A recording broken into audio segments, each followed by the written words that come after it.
We're live, people. All right. So, welcome to Field of Streams. This is Dawgs and Gators Talk Mizzou and Kentucky, and you met the Dawgs over here on the I guess that would be the left side of your screen last week, and so want to introduce you to. There we go. These Gators over here. So, Ethan, go ahead. What's up, everyone? I'm Ethan, lifelong Gator fan, former Gator student, currently living in beautiful Panama City, Florida. Mitch and I, we go back about, 10, 15 years now? Throughout 10 or so. At least whenever you were at Chipola. Yeah, so it's been a good little while. Here to represent our beautiful orange and blue squad against these nasty Bulldogs. I'm Ashley Adams. I'm originally from Blountstown, Florida, and I now reside in Gainesville, Florida. I went to college with Ethan in the greatest school in America, the University of Florida, and excited to talk about my Gators today. All right, fantastic. Yeah, I can feel it. I can feel it beginning already. Matt, you got any non-Georgia, Florida stuff to say, Matt, before we get started? I feel like you do. Check my notes. Trevor Lawrence done got the Rona. Let me be serious. I mean that sucks. I hate that. You're talking about arguably the top quarterback in the nation, on arguably the top team in the nation. You know they're going through advanced protocols, and he still gets it. The bigger picture question for me is him amongst others in that position. Are we spinning our wheels with this thing? Because now it's like it's getting to people who should be untouchable. Right. If Trevor can get it, anyone can get it, right? Am I out of bounds? We're talking about like people in government. I mean, people who have the resources to be like, nah, nobody comes around.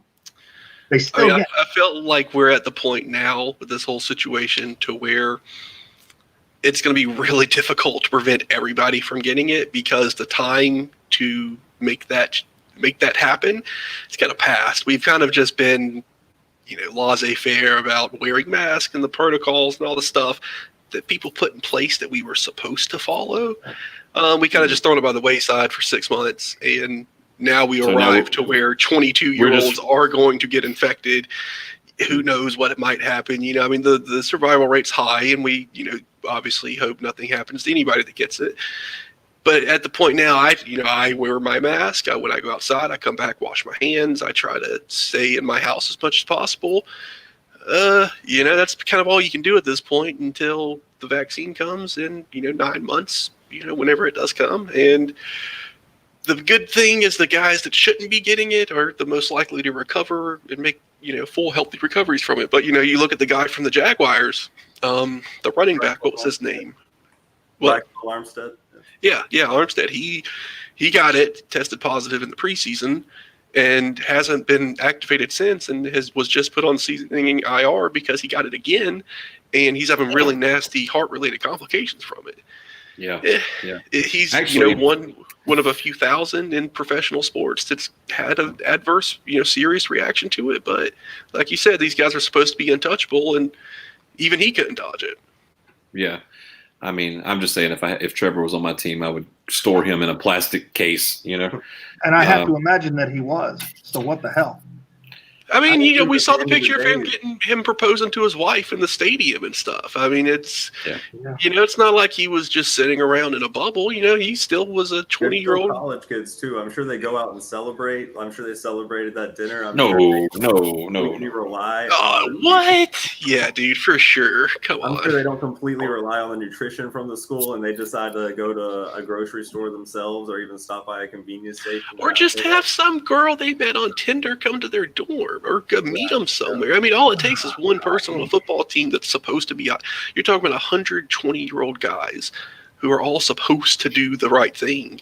How many 20-year-old guys do you know that always do the right thing? Come on, man. Football players are doing it. Oh, yeah, man. Yes, it's correct. Me and Matt. Ginger power, man. Ginger power. I'm not going to elaborate on that, but I was being cheeky. I knew you in college, Matt. I'll just be quiet. My wife's over here. You need to her. Yes. So let's start with these upcoming games. We got well, as you can see on the ticker down at the bottom, first game of the day. I don't want to do picks yet. I just want to talk about the. We all watched the UK Missouri game last week, or at least I think we all watched it. No, And, I'll go ahead and raise my hand and say I did not. You did not? See it. Florida football being off made it to where my interest in really, it was a bit of depression sleep, you know, when you're expecting to have your big game against one of your big rivals. And then the rug is swept out from under you and your head coach decides to make your entire school and fan base look like jackasses. You kind of just want to distance yourself and find yourself for a little while, you know? He said it. He said it. He said it. I ain't say nothing. I'm pulling up some numbers here for Real you quick, folks. somebody tell me how in the hell Kentucky only had the ball in that game 16 minutes. I will tell you because I watched it for you all. And here it comes. I'm pulling it up right now. Hold on one second here. All right. Wait a second. What the heck is this? Oh, man. Man, screw it. I pulled up last year's game. Okay. I got the past weekend's game right here. 145 total yards for Kentucky. Yeah, can you share it? Share it, Matt. Share it. I don't know how to. I got you. Give me 1 second. Bottom of the screen there, it says share screen. Just hit that. Oh. I got it on my other computer. I'm reading off of that. I guess I'd have to have it pulled up. All right, let me go back. And now all of a sudden ESPN wants to stop working. You know what? Fine. I'll just tell you what happened. Kentucky never possessed the ball. I mean, Missouri. There you go, Mitch, if you want to pull this up. You got it? Okay, there it is. All right. Let's see. Add that. Boom. Can you blow it up, Ethan? Can you should be full screen, but I can. Yeah. No. Control plus. Like that. Yeah. I want to get down onto these rushing yards. Yeah. Scroll down just a bit there. There you go. All right, so total yards, 421 to 145. Passing yards, you can see the disparity. Rushing yards, see the disparity. But looking down just a little bit farther. It's going down there. 26 first downs to 8 total plays. Look at this number, 92 to 36. Look at the time of possession, 43 to 16. I mean, this is like a 3-to-1 possession time. And I'll tell you, I was texting Matt because he was at work, and when the halftime, oh gosh, I think it was like, I don't remember what the halftime score. It was close, and I said, well, here comes second half. Kentucky's about to break it off in them, right? And Missouri came out with the ball, and they drove a 21-play drive that took up like 12 minutes or something like that. It was the longest possession that I've ever seen, and it was like one of those Georgia Tech possession. You know what I mean? Like just an entire quarter of football is gone. And Kentucky was, I mean, they weren't like gaining, you know, obviously it was like 2 or 3 yards a pop, you know, but Missouri was just dropping back and just dumping little dink donk passes all down the field. Allow me to play a bit of devil's advocate here. How do you put up 20 points on 92 plays? That's how. You do it very slowly. Dude, that's just. They weren't even. It was almost like they weren't even trying to score. They were just coming down the field very, very slowly. And I don't know if that was by design. I can tell you this. Well, okay. Ask yourself this question: what is Kentucky? Kentucky has dominated Mizzou over the past few years. What does Kentucky do that's scary? Mash you. Just run the ball at you. They run the ball at you, and their defensive secondary is quite aggressive. All right, and if you don't believe, I mean, go watch some highlights. Josh Allen, Bud Dupree. Look at the guys that have come through there that just get the quarterback, in addition to stressed. That, one of the kids from LSU transferred, and he's playing corner for them now, right? From that team last year from LSU, and that kid's legit good, right? And so you throw a ball down the field and let it flutter just a little bit if you want to. Kentucky will go get it. Yep. All right. They are legitimately good in that defensive secondary. And so Missouri knows that. And so Missouri never threw a ball that went more than 10 yards down the field. They just kept dropping it off, you know? Who do we know that can flutter a ball down the field? I don't know, man. He's have you heard that he was not a starter until last season? He sat behind to Eric King. Wow, that is new news to me. You only hear it about 47 times the Florida game. Every game. That is every commentator's tidbit that they love. I assumed you were talking about Kyle Trask. Correct me. No, I'm I think absolutely talking about Stetson I Bennett. think Kyle Trask is gonna nail him. I'm talking about Stetson, the trash can man. Dude, how do we feel the same way about our quarterbacks? I don't understand.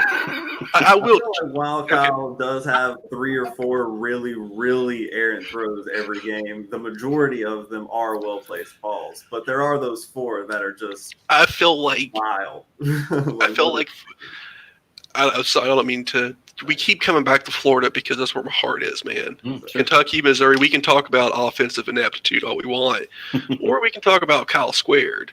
Well, that's. I know where my. Minus a game, he's sitting at 1,000 yards, 72% completion. He's averaging 9.7 per throw.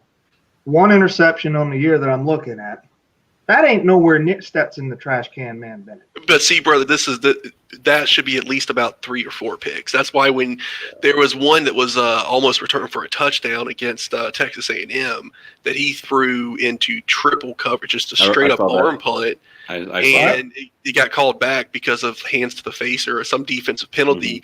But it didn't affect the play at all. He just threw it into 3 people. And what are you telling me, that Kyle Trask is smoking mirror? Like, because everybody was on the Trask train. Hey, brother, I was a very late comer to the Trask train. I was a vehement defender of Philip Hot Dogs. I love Felipe jersey today. You should have, man. I got a picture of me in my Rex Grossman jersey from middle school. I have to use that as a profile picture next week. But I feel like we have the opposites to where Kyle Trask can just put the ball where it needs to be on time almost every time.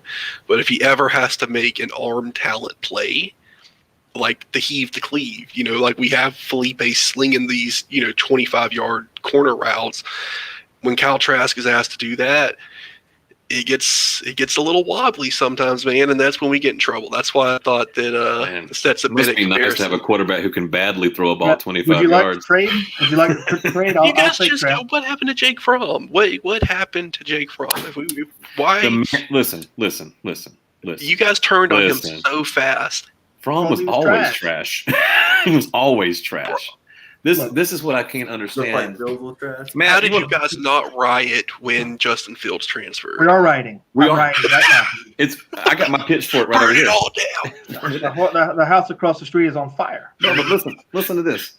We had Jacob Eason, 5-star Jacob Eason, rode the pine for a year behind Jake Fromm, and then said, "All right, boys, deuces," and then he left.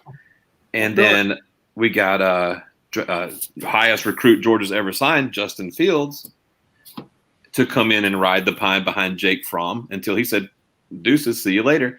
And then finally, when Fromm leaves and we can finally put Mr. Bennett on the field, what do we have? JT Daniels. You know which quarterbacks were higher rated than JT Daniels?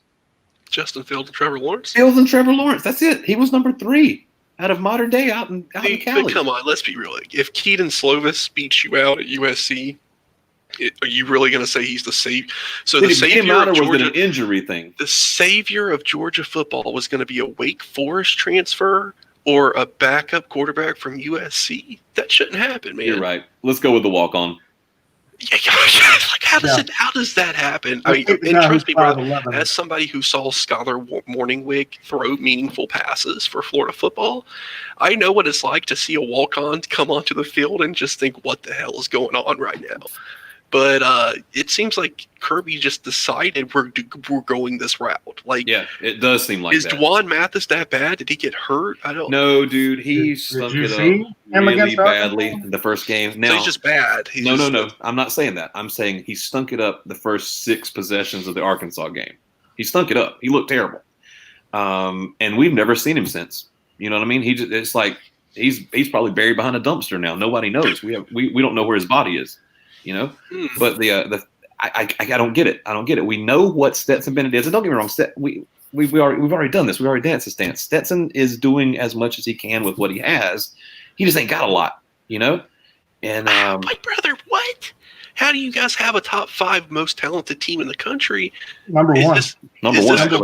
That is, yeah. You guys did just supplant that. I'd like to, but I want to back up a little bit. You have George Pickens. You might be a little off on Daniel. Daniel's 17 years old, starting at the University of Southern California. He's the first true freshman since Matt Barkley to do so. He was playing on a USC team that was a piece of shit.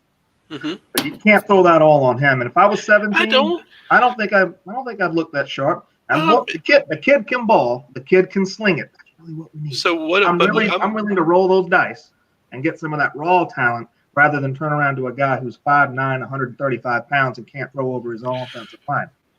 I'll roll the dice. But you know, that's a very valid point. But also, he transferred this year. He didn't transfer as a 17-year-old. He transferred as a 19, 20-year-old who couldn't beat out Keaton Slovis to be the starting quarterback of USC. Well, he also couldn't play, brother. He just got medically cleared to be tackled about, 4 weeks ago?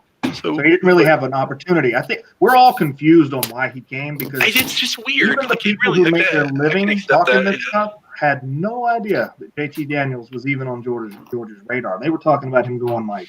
And I'm going to be honest, when Jamie Newman came to Georgia, as much as as I was just giving you guys crap for him, he's a good quarterback. He did some stuff for Wake Forest with Dave Clawson and made some plays, and he's got a big time arm. But to me, and it's the same thing with Florida, to keep circling back to it with McElwain. We recruited a good quarterback in Will Grier, and then he gets kicked off, and McElwain bungles that situation. And then we just have a string of transfer quarterbacks who come into a pretty talented team with weapons and a solid defense, and is just expected to do the bare minimum. And they just never could. Malik Zaire, Luke Del Rio, these guys just came in and bombed. And admittedly, you guys are taking younger guys, but it seems like you're already getting into that cycle of post Justin Fields to where, and it's, I mean, maybe Brock Vandegrift is the guy. Maybe he's gonna be the dude. I mean, he's a talent. He's still a year away from suiting up, I mean, and you come into the SEC as a freshman, you can have all the arm talent in the world. It's going to take you a year or two to take your lumps. Most of the time. There are exceptions, but it goes back to Fields, and I told Mitch this the other day, and I believe it. We're going to watch that kid probably. If they don't win a national championship this year, I'll be a little bit surprised that he's that good, and we're going to have to watch it and eat it and suffer through it, and that might define Kirby Smart. That's not a good. That's not good. That's a good point, man. That's definitely interesting. Let me ask you guys something. I'll say this to you, Ethan, Ashley. Do the compliment sandwich, except do it like this. Say 2 good things about Kirby, and then say 1 bad thing about Kirby. You want to go first? Or you want me to go first? Yeah, I got this. Okay, go for it. He can really recruit. He can really recruit, and he's a terrible on the field coach. Terrible at play calling. So yeah, 2 and 1. So Ashley took the easy ones. I will say that he knows how to be a college football head coach better than everybody but maybe 5 people. By that, I mean he knows how to work the boosters. He knows how to work the administration. He knows how to get the things he wants from his school, which leads to the excellent recruiting. They double everybody's budget because he knows how to work that system, which he learned from Saban. So that's one good thing. Second good thing, man. I got first retort, Matt. I got first retort. I see you chewing. The second good thing is that he is a Georgia guy who went to Georgia, played for Georgia, and comes back. That story, even though it's Georgia, and I hate Georgia, that story to me, it makes it more profound, and it makes it a lot easier, even as a diehard rival, to in the back of your mind, in the bottom of your heart, kind of want to see him succeed. Yeah. The bad thing, that haircut. Can't argue.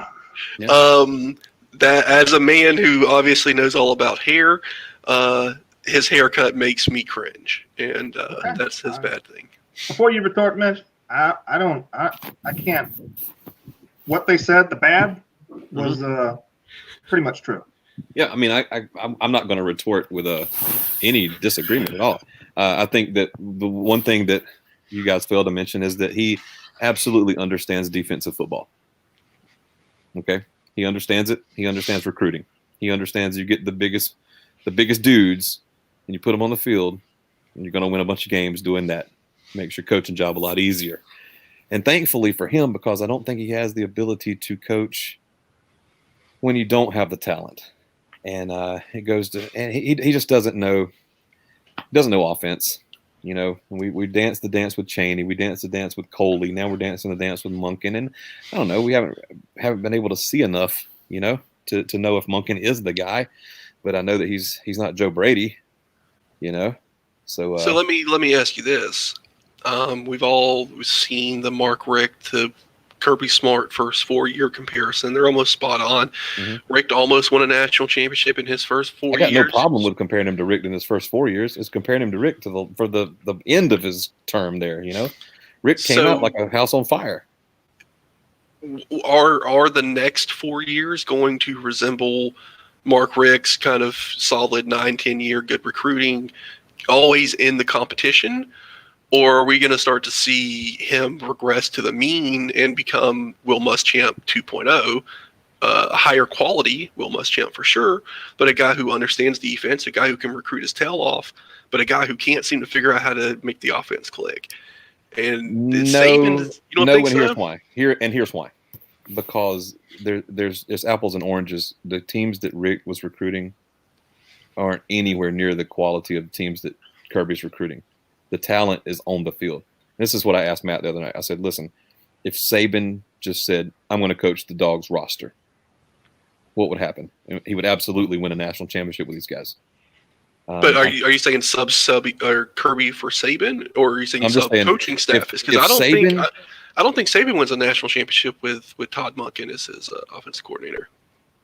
I think Lane Kiffin, Steve Sarkisian, Mike Loxley, I think all of those guys that have made Alabama's offense start clicking they're head and shoulders above Todd Monken. And to me, that's been the difference maker between a Georgia and an Alabama, is that Georgia and Alabama have very comparable defenses. They've had a lot of success. The difference is Alabama has had that dude in their offense that's made everything click. And Georgia either can't find that dude, which you seem to have had with Justin Fields, or you can't find that offense that'll make it work. And I think that's the difference. I think to me, that's my perspective on it. That's a good point. I think it's too early to say that about Monken. We don't have a body of work, really. And it's a weird year. It's almost a gimme year for everybody. I can't stamp. Like, I can tell you after 18, Chaney had to go. I can tell you by the second game of the season in 19, Coley had to go. No, it was the South Carolina game. Like, I'm still bitter. Yeah. And that was when I realized that what you just said, the coaching staff on the offensive side of the ball is inept, and they can't get any help from Kirby because he's an incomplete head coach. He does not grasp both sides of the ball. Defensively, I'm good with Kirby. Offensively, I don't know.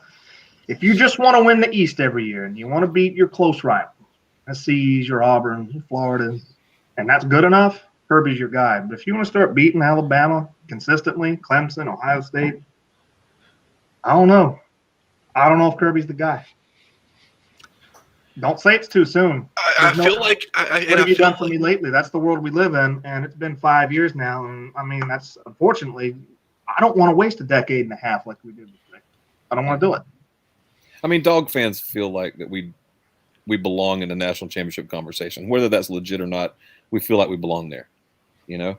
I mean, you can't just keep putting together these like A+ rosters over and over and over, and do what to do what, you know. So let me ask you this: would you rather have your guys bloated 5-star everywhere, top #1 team composite talent, and head-scratchingly underachieve, or would you rather have? And again, I'm going to bring up my Florida football.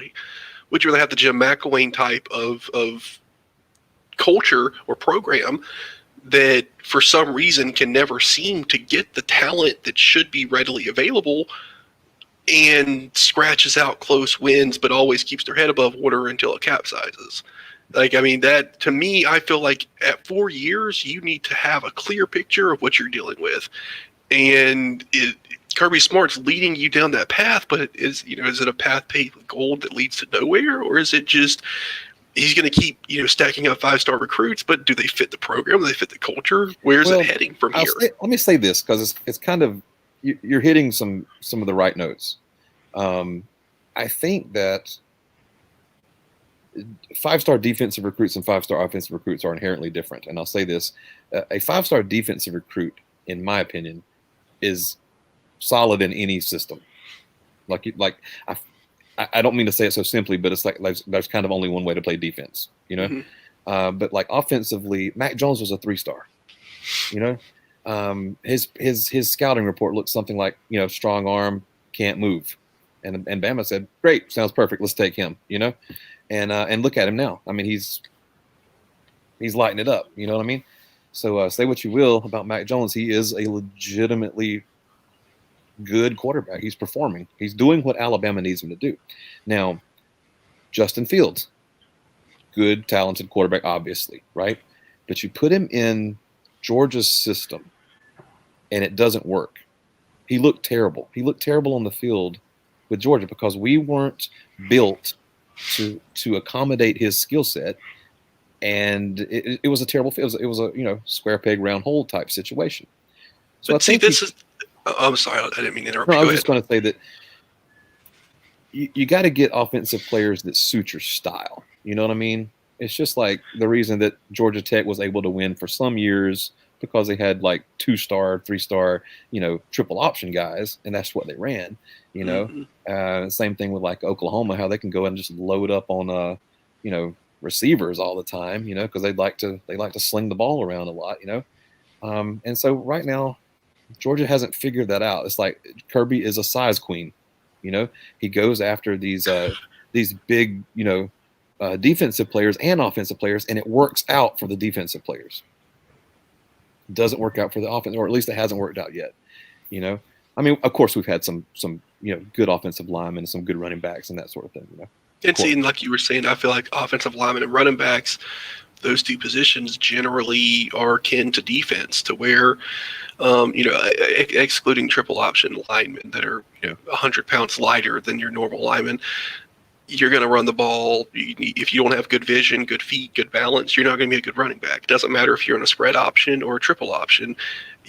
Those are the basics. Offensive line, if you can block, you can generally block regardless if it's zone blocking, air raid, power run. Doesn't really matter. If you can block, you can block.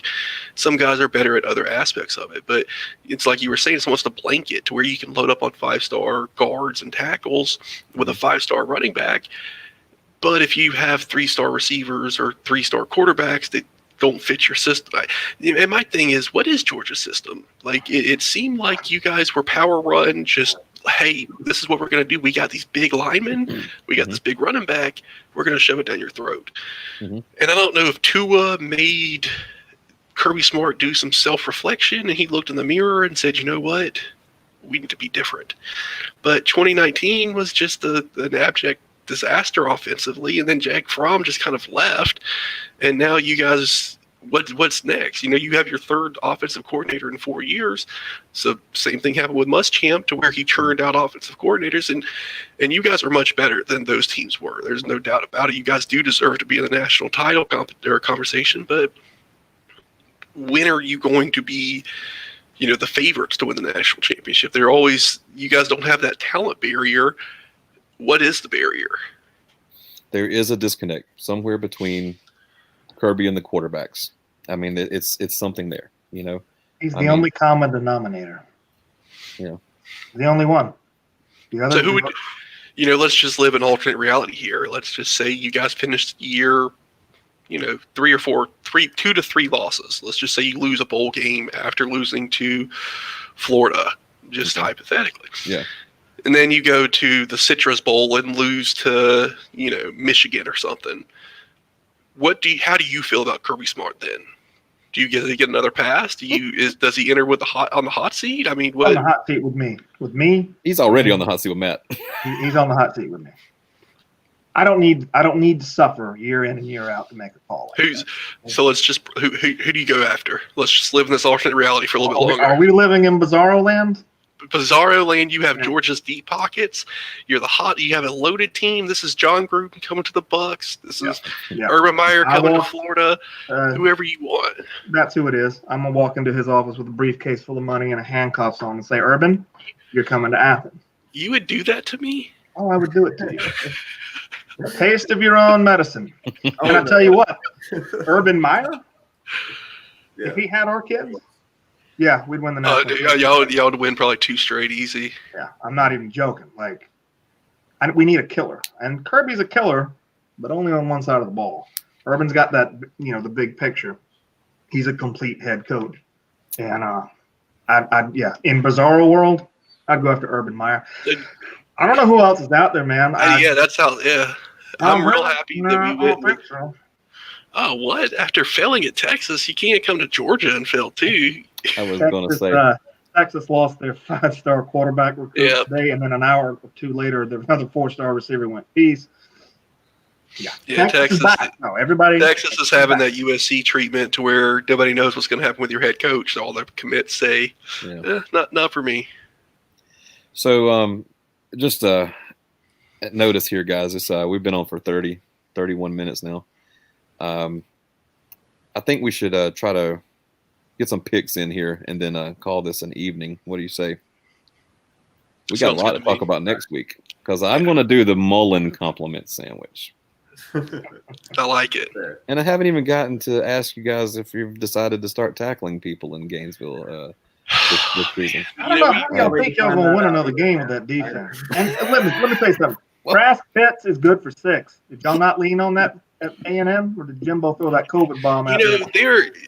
I think they got real sick at halftime. I don't know what happened. There was that COVID grenade. I told Mitch. Mitch was getting on my case. He said, "What in the world makes you think Florida can upset A&M?" I said, "Because Jimbo Fisher's desperate right now," and that's the truth. That's real talk. Jimbo Fisher's making $75 million a year to lose games. I don't think so. But see, that's the. I know we're trying to wrap up, but I feel like Jimbo Fisher is the one coach in the SEC that right now.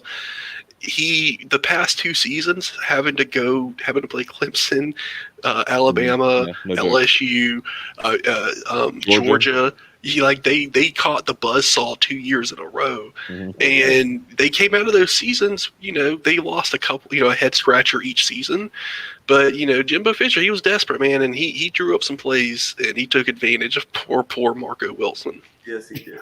I know my buddy down here. Does not like Marco Wilson this season. No, I do not. He is by far my biggest disappointment on this roster.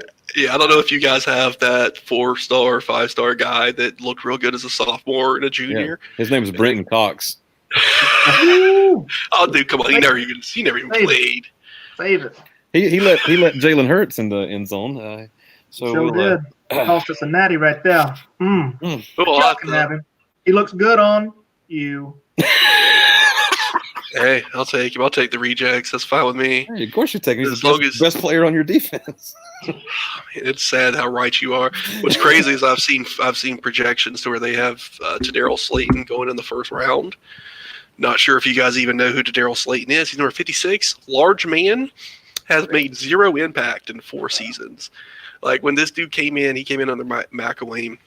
And there's all these videos of this 6'5", 350-pound, beautiful behemoth just doing windmill dunks. And you're like, oh, this is the guy. Mm-hmm. And then he came in and was just big. And that's all he's done for 4 years is just be big. And as a big man, I appreciate it. But at the same time, let's get some action here, buddy. And then I see him projected as the first-round pick. And I'm just like, how? Like, yeah. Okay. Well, we have Tyree Campbell coming back this week, so hopefully he'll be able to do something in the front. Yeah, hopefully. Get some more beef to set the edge. Those 2 Missouri running backs are going to be dangerous. Yeah. Okay, so here we go. I'm calling it now. We're doing our picks, and we're ending these shenanigans. All right. So let's let this ticker roll across here in the first game. First game of the day is going to be Georgia versus Kentucky. Georgia has to go to Kentucky, but they are a 15.5-point favorite.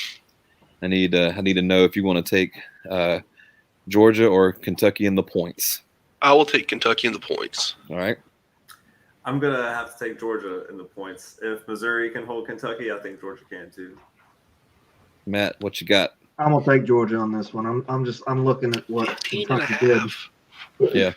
And I mean, 50 yards passing, 95 yards of rushing for a total of 145 total yards against Missouri, who can't spell defense. You think you're going to do anything against us? Nah, Georgia got this one and the point. I think Matt's on. Georgia won't score much, but they don't have to score much. All right. I think Georgia covers. Okay, next game. LSU is favored by 3 over Auburn, 3:30. It's at Auburn.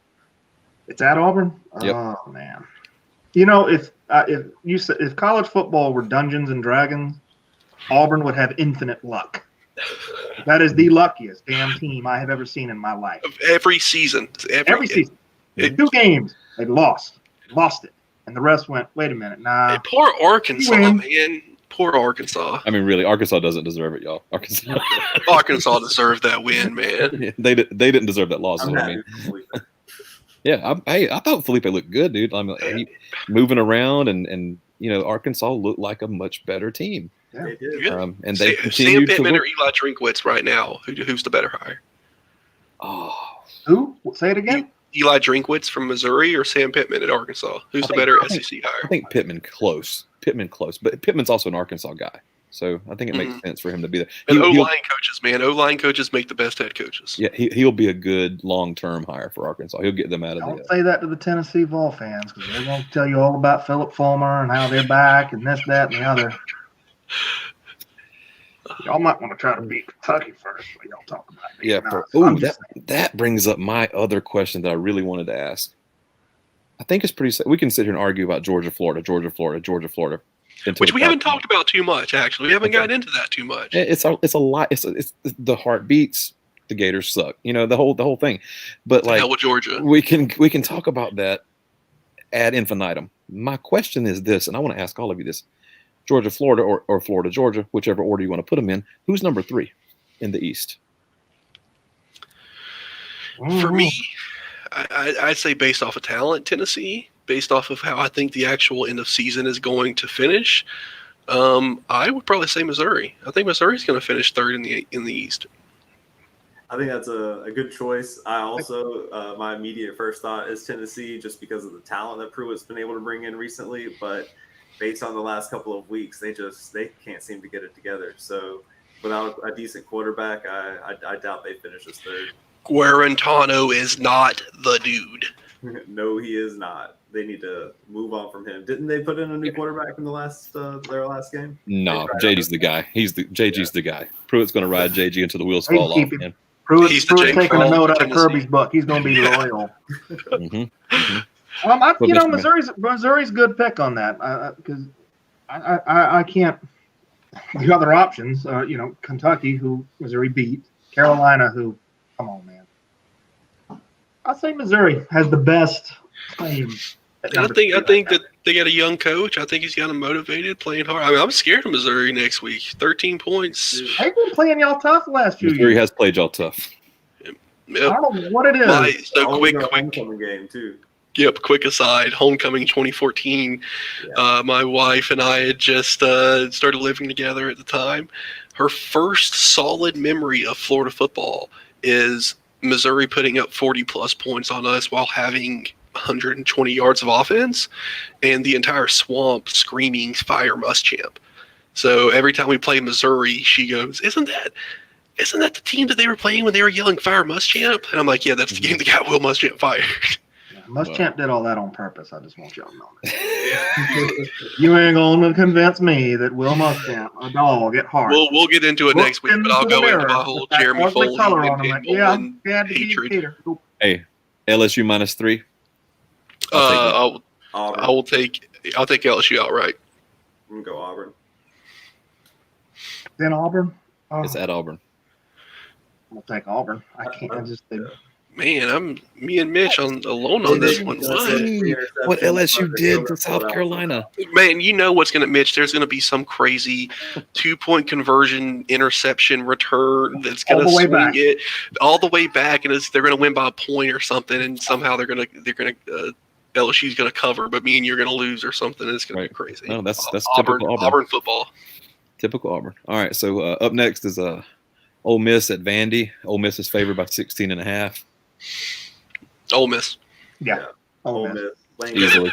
Ole Miss. Sorry, Vandy. Do we have any Vandy people yet? I don't know. Oh, actually, we do. I do know a Vandy fan, but I don't know if he would.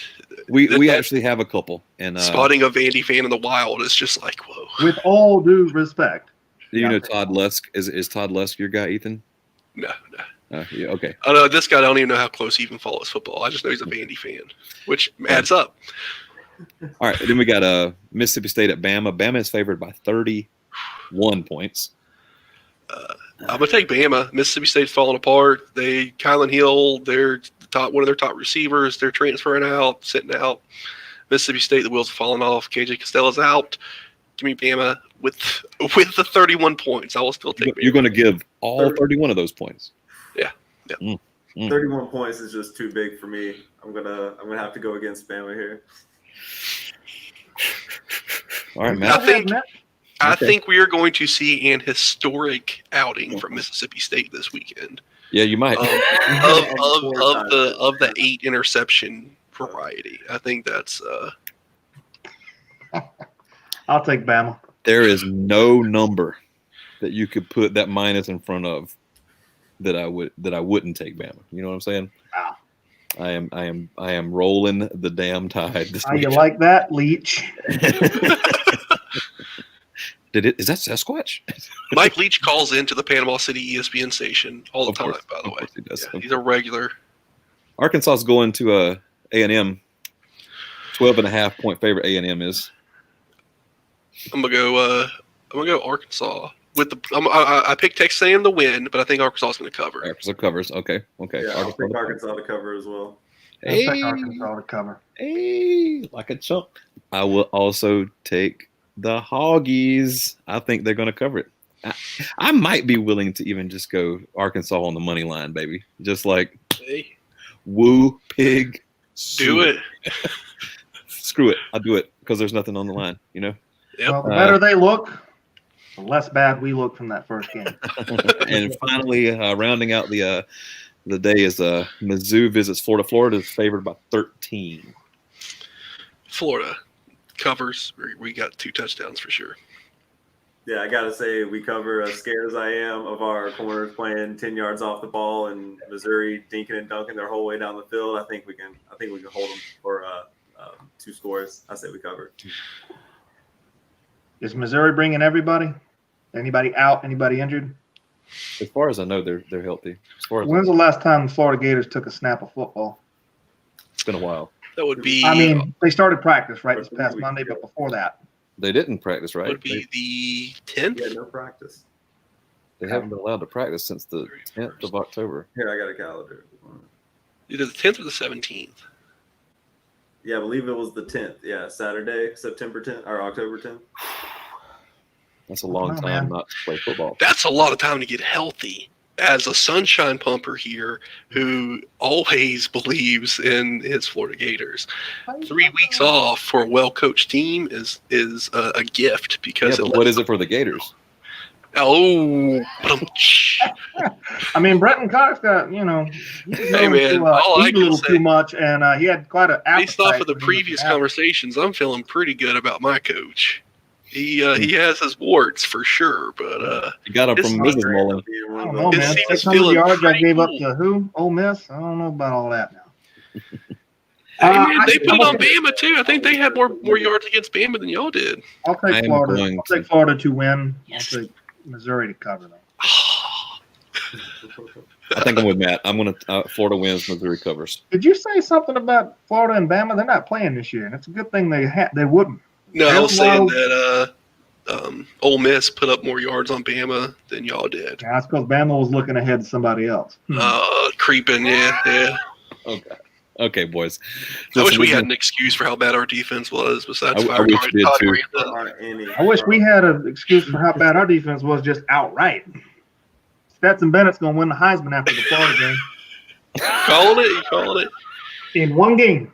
Hey man, it wasn't that long ago that we had Treon Harris versus what was his punter name? Y'all had a punter in there taking snaps. Oh yeah. Oh, That was man. on Halloween of like 2016, I Who think. was that? Yeah, that's That what wasn't got Rick fired, and that's not a joke. I got No, that on was Kirby's Insider. first season. That was Kirby's first year. That was Kirby's first game against That was No, McElway. Much can't beat Rick in his last year there. Yeah. And then Kirby came in, and yeah, God Almighty, who was it? Ni- We had Nizalak? Kelvin. Was it Nizalak? Yeah, hold on. Because y'all had Munoz. He was the like third stringer. He's right, but I can't remember who. And then he got This was pulled. before Hot Rod came on. This was the reason that Hot Rod came on. Yeah, Because like the starting kicker got hurt and all that, and then they had like the backup kicker get hurt in the game, and then they were like, who else kicks? And the punter was like, I've kicked the ball, and then it was like it just the roster disintegrated. There's nothing. 2016. I've kind of blotted that year out. Yeah, but no, you're right. That's okay. We came back next year and took McElwain's job from him. Maybe it was 2015.